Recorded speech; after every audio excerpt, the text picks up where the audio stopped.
We have fresh details on Apple's upcoming smart glasses. Apple's satellites will now be powered by Amazon. 4 brand new iOS 27 AI features have been leaked. How some Mac users lost $9.5 million from an app on the App Store, and much more. All in today's episode of Apple Weekly. Okay, so let's start with Apple's upcoming smart glasses because this is going to be a big deal for Apple. We have some details on how they're actually going to be different now from the Meta Ray-Bans because all this time I've been thinking they're going to look just like the Meta Ray-Bans, they're going to do the same thing as the Meta Ray-Bans, and well, it doesn't seem that way now that we have more details. So a new report came out from Mark Gurman over at Bloomberg, and he basically starts off the report by saying Apple's original plan for its Vision product line, he talks about that and how it was focused on mixed reality headsets and AR glasses until 2022 when Meta pioneered the category of smart glasses without a display. And now Apple is currently developing its own version of what Meta did, internally codenamed N50. And the idea is to unveil the product at the end of 2026 or early the following year, with the actual release coming in 2027. So Mark Gurman does come out and say right there that we should not be expecting these to release in 2026 for sure. They're going to come in 2027, only the announcement might be in 2026. And of course we know it's going to do all the same things pretty much that the Meta Ray-Bans can do, except for the fact that it's going to have Siri built in, so it's going to work better with your iPhone, but it's going to be able to take photos, take videos, you're going to be able to talk to Siri and things like that.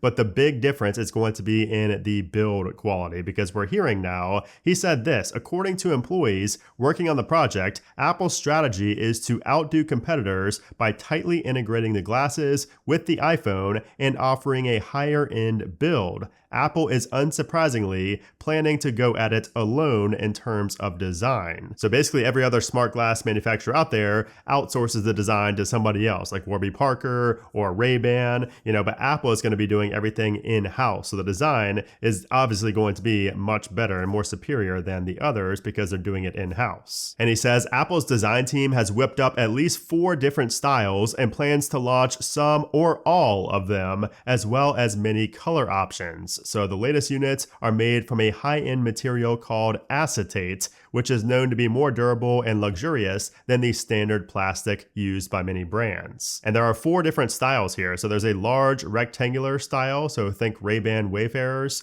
a slim rectangular style like Tim Cook's glasses, there's a large oval, kind of circular design, and a smaller refined oval option. And there are some fun colors being explored as well, including black, ocean blue, and light brown. And Gurman says that they're going to be instantly recognizable as Apple. And here's an interesting tidbit as well. He says one notable detail under consideration is the camera system, vertically oriented oval lenses with surrounding lights, a departure from the circular design seen in Meta's products. So that's very interesting. So these will look different, not just the build quality, but also how the cameras are positioned on the glasses. So I'm very excited for this, and I'm very excited to see, how these actually look. Like they're going to look higher quality. Hopefully they're going to be lighter as well than like the Meta Ray-Bans, for example. They're probably going to be a lot thinner because the Metas are so thick, but I don't know. It's going to be very interesting. And now that we have more details on the design, I'm starting to get a lot more excited. You know what else I'm excited for? iOS 27. And we don't have to wait very long for that one. We're only a couple of months away from seeing iOS 27 unveiled at the Worldwide Developers Conference. And we have 4 new Apple Intelligence features that were leaked this week that are most likely going to be included in iOS 27. So this was found in the code by Mac Rumors, and the first feature that they discovered is related to visual intelligence. So this is going to get 2 upgrades. You'll be able to scan a food nutrition label for detailed information, likely a health app integration, and also you can scan a printed phone number or address to instantly add it to contacts. Basically like the same way you can do right now with visual intelligence. If you put it up to like a poster or something like that, you can save the event and add it to your calendar automatically. Apparently you'll be able to do that now with phone numbers as well. But I think I'm most excited for being able to scan nutrition labels. That could be a big deal, especially if there's going to be a new way in health to kind of track what you eat, maybe like a calorie tracker or something like that. So that'd be pretty awesome. Also, the Wallet application is getting AI generated digital passes. So you'll be able to point your camera at an event ticket, a gym card, or a membership, and Wallet will create a digital version automatically. So Google Wallet has been doing this on Android for quite some time now. It's not a new feature, but it will be new to Apple and iOS. So that'll be very handy. And then also Safari is getting auto-named tab groups. So it's going to be AI reading basically what's in your open tabs and then naming the groups for you, which honestly sounds small, but if you have like 90 tabs open, that could be a pretty big deal and help you stay organized in Safari. And I'm sure there's going to be a lot of other features in iOS 27 as well, specifically surrounding Apple Intelligence and Siri, because that's going to be the big upgrade this year. Like there's going to be a lot of things that are different with Siri, especially since it's a standalone app and everything as well. So I can't wait to see, what else comes from this. But these visual intelligence and all these Apple Intelligence features are most likely coming in iOS 27. I don't really see them coming in iOS 26 at this point because we're on 26.5 now. Apple doesn't really, introduce big features like this late into the release cycle. So almost guaranteed they are coming in iOS 27. Now, speaking of Apple Intelligence and AI, Apple employees just recently got sent to a boot camp for AI. Yes, they just got sent to an AI coding bootcamp ahead of WWDC. So they're shipping a large chunk of its Siri engineering team to a multi-week bootcamp to learn how to code with AI. And the reason this is news is because the Siri team apparently has a reputation as a laggard inside of Apple when it comes to AI coding tools, while other Apple teams have been spending big money on Claude Code, and Siri's team kind of just hasn't kept up with that. So they're going to be learning Claude Code and probably a lot more as well. And only 60 engineers are staying behind to actually work on Siri during this multi-week bootcamp, with another 60 focused purely on safety testing and evaluating how Siri, interprets and executes commands. So this is once again more good news for Apple Intelligence and Siri and iOS 27 and just the year of 2026, because it really seems like everything is pointing to Apple finally getting at least started to get on track, with AI and kind of keeping up and catching up to the competition. It's at least a start, because right now we're literally underground. We're below zero, below every other competitor. Like we're not even on the same track as them. So at this point,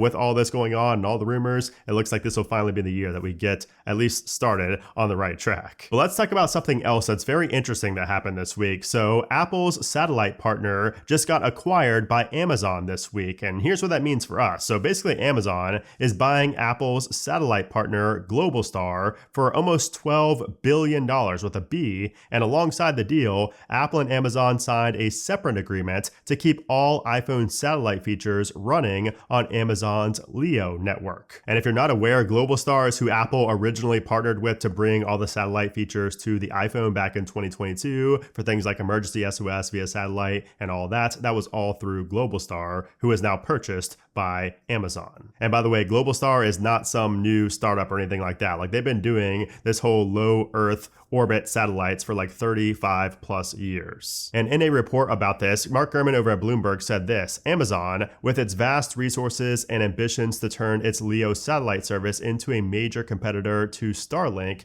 changes that equation. Now, instead of continuing to fund Globalstar, Apple will get access to an expanding constellation that will help its in-house services better compete. Emergency SOS, messages via satellite, Find My, and roadside assistance via satellite all stay intact, no disruption for any existing iPhone and Apple Watch users. But the bigger play is this: Apple is working on a whole new wave of satellite features: maps via satellite, photos and messages, indoor connectivity, satellite over 5G, and a third-party satellite API, all of which need infrastructure upgrades that Amazon is now on the hook to deliver. So this is very interesting to see, because up until now, really the only competition for like satellite connectivity was SpaceX's, Starlink. So Starlink was like the main player. But at this point, we're seeing Amazon buying Globalstar, which is huge because now we all of a sudden have access to all these iPhones. I mean, this could be a big deal. So the deal is already done, but a lot of the, what's going to come of it is kind of up in the air right now. So we'll have to follow up on this in a few months, especially after this year when the new iPhones come out, we see the new satellite features.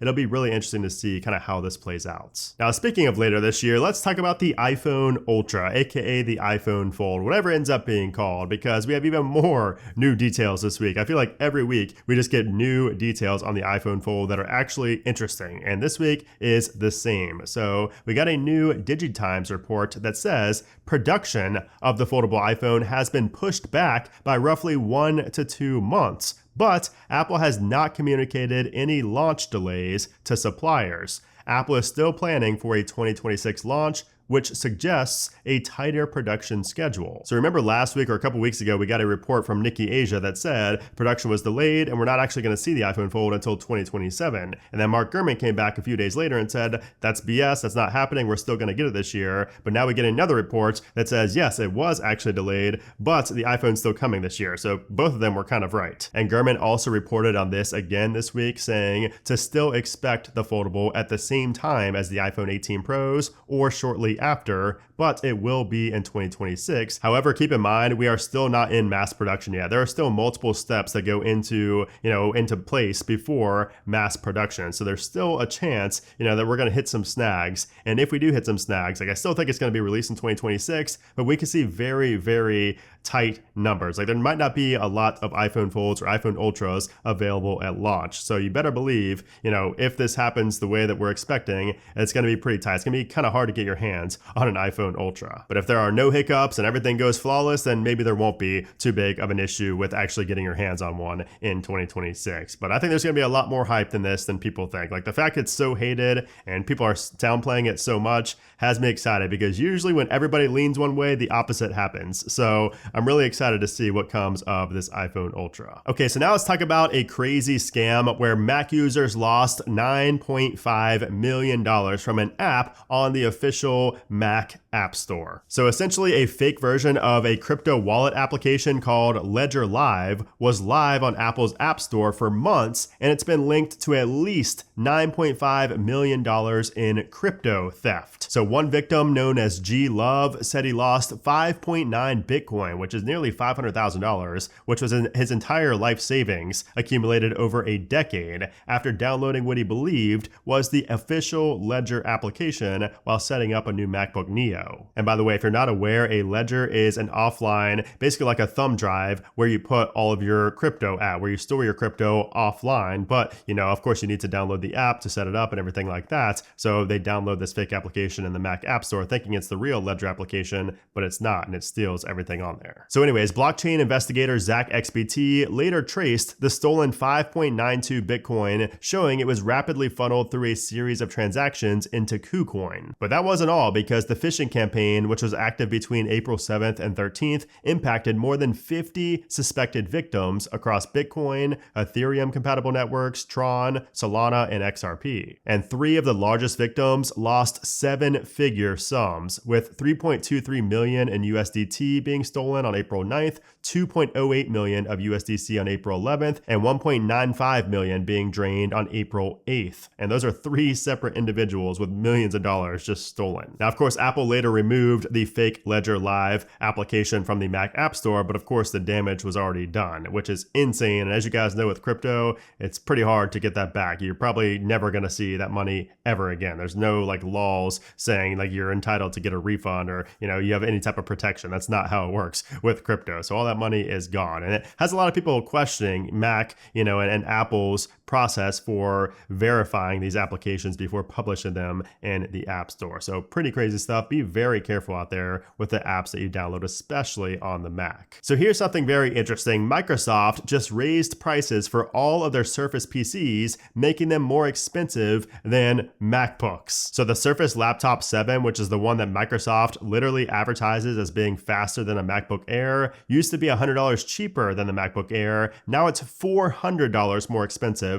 than the M5 MacBook Air, and the Air has even more storage than the Surface. And Microsoft blamed recent increases in memory and component costs, which is the same global RAM shortage hitting Mac Mini and Mac Studio, and the new Surface models coming later this year are also expected to carry those higher price tags as well. So man, that is pretty insane. Apple is just crushing the competition at this point in terms of pricing and what you get for the money, especially now with the MacBook Neo. Now we also have a quick update on the next iPad Air, and it's going to be getting OLED for the next generation. So Samsung Display starts starts mass producing the panels at the end of 2026, and Apple is targeting a release in early 2027 for the OLED iPad Air. However, it's going to use a cheaper single stack LTPS panel rather than the dual stack LTPO panel in the iPad Pro. So expect better blacks and contrast, but still no ProMotion and probably a little bit lighter as well, not as much brightness as the iPad Pro. So it's probably going to still be limited to under 120 hertz. Now here's an interesting move from Apple related to the Apple Watch. So now Apple stores will be able to restore Apple Watch software in-house. So if your Apple Watch like crashes, if you have a boot loop, if you have a software update that goes wrong and you have a completely bricked Apple Watch, up until now the only way to fix it was to literally ship it into a service center or ship it into Apple to get it repaired. But that's finally changing later this month because we just got word that Apple stores and authorized service providers are getting a new repair dock that connects to a Mac and can fully restore Apple Watch software right there in the store. So you no longer have to ship it off to somewhere else and they ship it back to you. If you just go into an Apple store now, you'll be able to basically restore your bricked Apple Watch. Also this week, we saw Google Gemini launch a native macOS application. So if you are a Google Gemini user, finally we now have a native app on the Mac and it's actually beautiful. I love using this now more than the website, like just using it in the browser. Now here's something crazy as well, and you might have seen this because it went kind of viral on YouTube here, but Veritasium, the YouTuber, did a collaboration with Marquez Brownlee, MKBHD, where they basically stole $10,000 from Marquez using an Apple Pay hack. So the video is very interesting. I recommend you go watch it. It's linked down in the description below, but essentially it's something that's probably not going to happen to you, but it is possible. So I would, change these things. So number one, it has to do with being in express transit mode, which is if you take the bus or train or anything like that, express transit mode makes it so you can make a payment without verifying, through Face ID, and you can send that money without basically unlocking your phone. So basically an attacker would have this tuned version of an NFC card reader where it tricks the iPhone into thinking it is, doing a express transit transaction like at a train station or something like that. And then also if you have a Visa card as your default, that's also the other thing you need to have. So you need to have express transit enabled and you need to have a Visa card enabled. So those two things have to be there, and you have to have an attacker who has this very specific system, puts it up to your phone. So it's unlikely to happen. It's probably not going to happen to anybody, but it is still pretty crazy that it is out there, and then they can basically drain however much money they want. So I'll leave the video linked down below. It's very interesting. But I guess the moral of the story is if you don't want this to happen to you, number one, either turn off express transit mode in your wallet settings, or number two, most importantly, just don't have a Visa card specifically as your default card for express transit or for Apple Wallet in general. Okay, so let's switch on over to our iPhone here because we have some things that we need to talk about. So number one, let's talk about the elephant in the room from this week, which we saw with iOS 26.5 Beta 2. And yes, it is this right here, the pop-up screen that we saw in the Maps application that says in big bold, Apple ads. And obviously when everybody sees ads in the Maps application, they lose their mind because they think it's going to be pop-up ads and all these crazy ads, but we'll talk about that in a moment. But you can see it says Maps may show local ads based on your approximate location, current search terms, or view of the map while you search. For your privacy, advertising information is not linked to your Apple account. So obviously when everybody saw Apple Maps is going to have ads, everybody lost their minds because they thought it was going to be like Waze maybe where it had pop-ups and things like that. But as I've said in the past, that is not going to be the case. The only time you're going to see ads in the Maps application, which by the way, this is not live yet. This will be live once 26.5 officially rolls out to the public. So you're not going to see anything in there right now, not until the public release. But anyways, the only place you're actually going to see ads is when you search for something. It's going to show like a local result, in there, and it's going to be, based on your location, things like that. So maybe actually something that you want, and then also it's going to be for suggested places also when you tap into search. So if you're not in the search, you're not going to see any ads. So it's not like pop-up ads or anything like that. It's literally only when you're searching inside of the Maps application. So you can see when I go into search right here where it shows suggested places, that's where you might see an ad right there. And then also when you search for something, so if I search for coffee, for example, you might see a smaller little section right here for maybe some advertisers advertising their coffee shop in that area. So yeah, Apple Maps is going to have ads now when you are searching for something, just like every other Maps application out there, like Google Maps, Waze, all of those. So I'm not saying that it's something I endorse, not saying that it's something that I love. Obviously, I would love an ad-free experience, but at the same time, it's not really going to get in the way, at least not for me. And also, I understand it is a big advantage to have no ads in, Apple Maps compared to Google Maps, because Google Maps has had ads forever. But again, it's like, I don't know. Maybe it's just me. Like, that's not something that's ever going to make me be like, okay, I don't want to use this app anymore because I see one search result when I'm searching for something that's, a sponsored segment. Oh, and also there was something else found in the code of iOS 26.5 beta 2, and that is a new Pride wallpaper. So there is a new Pride wallpaper coming soon. You can see kind of, the description of it right there. And somebody did throw this into Gemini to get an example of what that wallpaper might look like. But as far as anything else goes in iOS 26.5 beta 2, there was really nothing at all. And that's why, if you noticed, I posted a community post for iOS 26.5 beta 2, not a full video, because there wasn't really anything to talk about. Like, as you guys have probably noticed, I've been focused a lot more on making more high quality videos and not just videos when there's really nothing much new in the software update. I'd much rather do that in a community post or even a short, but this one was even too little for a short, so I just made a community post on that. So I like to keep you guys informed, but there's different levels to keeping you informed. Now, speaking of YouTube and shorts and all that, we have an interesting change here in YouTube. So if you're not a fan of shorts, if you're not a fan of watching short form videos on YouTube, if they always pop up and you're not a fan of that, you can actually disable shorts now for the first time on the YouTube application. So if you go to YouTube and go to your settings, and then you want to go right here where it says time management, when you tap on that and you go down here to daily limits, man, take a look at how long I spent on YouTube every day. Man, that's a lot of time. Last 7 days, 22 hours. But anyways, daily limits, shorts feed limits. We have a new toggle there. If you tap on that, actually it's not a new toggle, there's a new option here. So before, the previous minimum was 15 minutes, but now you can have it set to 0 minutes, which completely eliminates shorts from your feed. So if we go to 0 minutes, for example, and we go back, and we're going to try to go into the shorts feed here. So if we go into shorts, you will see that it says you reached your shorts feed limit. You can ignore it, just like screen time on the iPhone if you want to, but you will not see those shorts anymore in the feed or on your home page or your subscriptions. And yeah, as far as anything else goes with 26.5 beta 2, there's really much ado about nothing here. There's really nothing else to talk about, so I'm not going to waste any time even talking about that performance, battery life, just fine. Let's move on to talk about beta 3, because we might see maybe something change. Maybe we'll get that new Pride wallpaper in beta 3,